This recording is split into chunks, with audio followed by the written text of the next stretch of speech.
Imagine this. You stand at the pinnacle of power, surrounded by those who smile in your presence, their words dripping with loyalty. Yet beneath their polished grins, a silent calculus unfolds, one you refuse to see. Friedrich Nietzsche's warning echoes in the shadows. The friend is the most dangerous enemy, for you drop your guard in his presence. What if every bond you cherish is a double-edged sword? What if the hands that lift you today are the ones that bury you tomorrow? History whispers of kings betrayed by confidants, empires toppled by allies. Why do we cling to the delusion that friendship inoculates against ambition?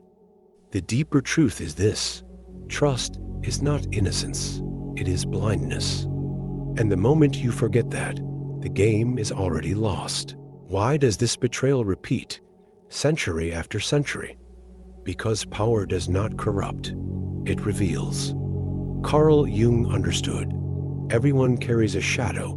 The friend who swears allegiance today may, in time, resent your ascent, covet your throne, or simply grow weary of playing second.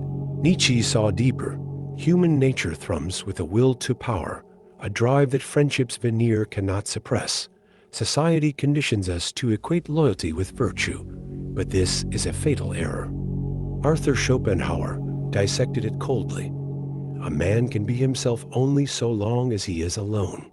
The moment you share your ambitions, you plant seeds of envy or fear. Even love, that most sacred of bonds, bends beneath the weight of self-interest. The question is not if betrayal will come, but when and from whose hand. Will you be ready? Consider the silent toll of misplaced trust, the deals sabotaged, the secrets weaponized, the slow erosion of your authority as allies morph into liabilities. Cognitive science confirms our blindness. The halo effect tricks us into assuming goodness in those close to us. While the in-group bias makes us dismiss warning signs as paranoia, cultures romanticize camaraderie, but history's ledger drips with blood spilled by brothers. Julius Caesar ignored the soothsayer's warning, only to meet Brutus' dagger. The Tudor court smiled at Thomas Cromwell, until Henry VIII signed his death warrant. This is the paradox. The more power you amass, the more you become a target. Your generosity is read as weakness, your openness as opportunity. The system is rigged, not by malice, but by the raw mechanics of human nature. Will you keep feeding the beast? The escape begins with a heresy. Turn proximity into strategy. Machiavelli, that unflinching architect of power, wrote, "Keep your friends close and your enemies closer," but the true master goes further. They erase the distinction altogether. Study the Medici, who elevated rivals into advisors, binding them with debts of gratitude. Observe Bismarck, who harnessed opponents' ambitions as levers for his own ends. The lesson? Convert every relationship into a calculated exchange. Let loyalty be a choice, not a reflex. This is not cynicism, it is clarity. Trust becomes a deliberate grant, not a default setting.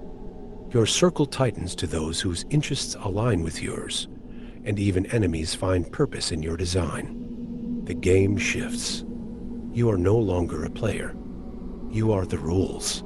Now, who truly deserves a seat at your table? Here is the crushing, liberating truth. No one is yours, not even you. Nietzsche's hammer strikes again. You must become who you are, and who are you? A force of will, a vortex of interests, a sovereign without permanent allies, only temporary alignments. The moment you stop seeking loyalty and start inspiring necessity, you transcend the trap entirely. Your enemies, fearing your cunning, become instruments. Your friends, sensing your detachment, sharpen their worth. Power does not flow from love or fear alone, but from the unbearable tension between them. This is the sublime paradox of law too. To hold power, you must first release the illusion of holding anything at all. The world is flux. You, the sculptor of its currents.